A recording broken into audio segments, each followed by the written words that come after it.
मिरज तालुक्यातील आळकुडॅम येथे आर्थिक वादातून तरुणाचा निर्गुण खून, धारदार शस्त्राने केले वार। आर्थिक व्यवहाराच्या वादातून एका 25 वर्षीय तरुणाचा धारदार शस्त्राने वार करून निर्गुण खून केल्याची थरारक घटना मिरज तालुक्यातील आळकुडॅम गावाच्या हद्दीत उघडकीस आली आहे। या घटनेमुळे परिसरात मोठी खळबळ उडाली असून नागरिकांमध्ये भीतीचे वातावरण पसरले आहे। मिळालेल्या प्राथमिक माहितीनुसार मृत तरुण आणि संशयित आरोपी यांच्यात गेल्या काही दिवसांपासून पैशाच्या देवाणघेवाणीवरून वाद सुरू होता। या आर्थिक व्यवहारातील थकीत रकमेवरून दोघांमध्ये गुरुवारी रात्री उशिरा पुन्हा एकदा तीव्र वाचावाची झाली। या वादाचे रूपांतर पुढे हिंसक संघर्षात झाले। संशयिताने रागाच्या भरात आपल्या जवळील धारदार शस्त्राने तरुणाच्या मान, छाती आणि पोटावर सपासप वार केले। या प्राणघातक हल्ल्यात गंभीर जखमी झालेला तरुण रक्ताच्या थारोळ्यात कोसळला आणि त्याचा जागीच मृत्यू झाला।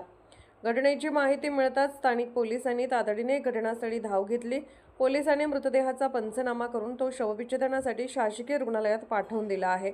घटनास्थळावरून महत्त्वाचे पुरावे गोळा करण्यात आले असून फॉरेन्सिक टीमलाही पाचारण करण्यात आले होते। या प्रकरणी पोलिसांनी अज्ञात संशयित आरोपी विरुद्ध खुनाचा गुन्हा दाखल केला असून पुढील तपास वेगाने सुरू आहे। संशयिताच्या शोधासाठी पोलिसांची 2 पथके रवाना करण्यात आली असून लवकरच आरोपीला ताब्यात घेतले जाईल असा विश्वास पोलिसांनी व्यक्त केला आहे। या घटनेचा पुढील तपास स्थानिक पोलीस करत आहेत।